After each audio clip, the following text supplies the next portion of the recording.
You are the last generation whose childhood the internet can't find. No photos, no receipts, no algorithm, just memory. You don't panic when things get quiet. You don't need constant reassurance. And you've never once felt the urge to document your lunch.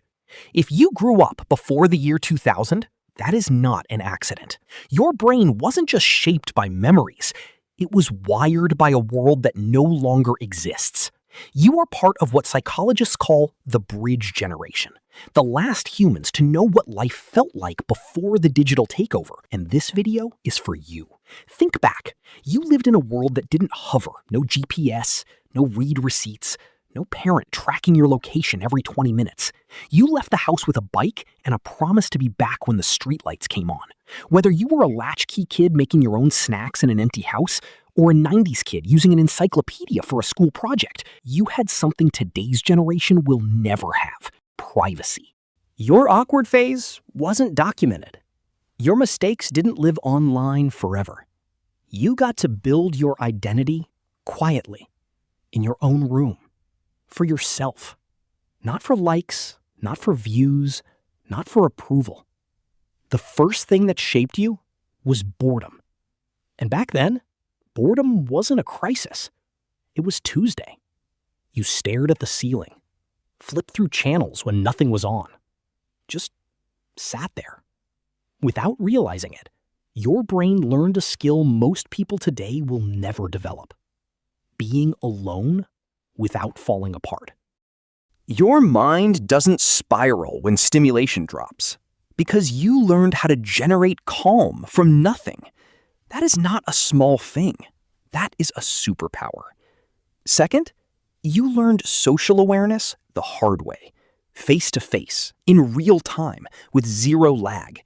No filters, no typing bubbles, no hiding behind a screen. If you wanted to see your friends, you had to go find them. You had to read the room instantly.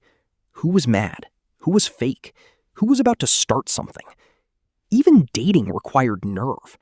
You didn't slide into DMs. You called their house on a landline and prayed their dad didn't pick up.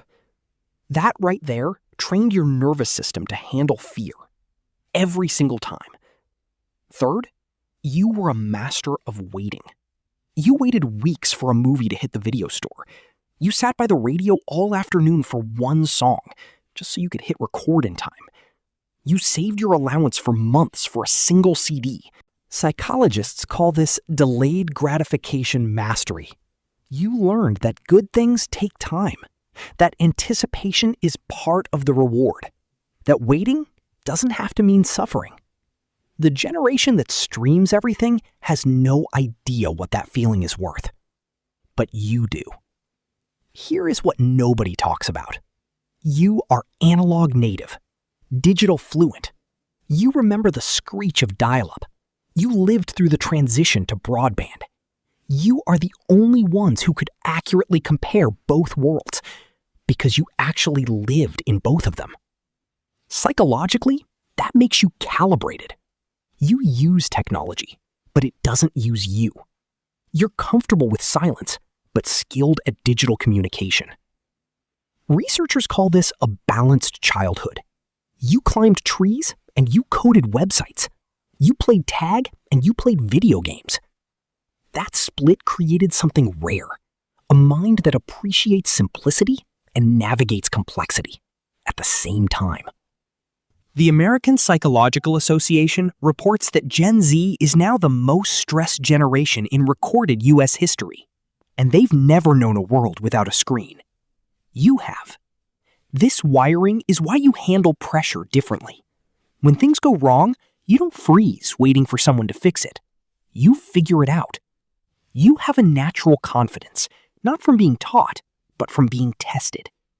At work, you are the bridge.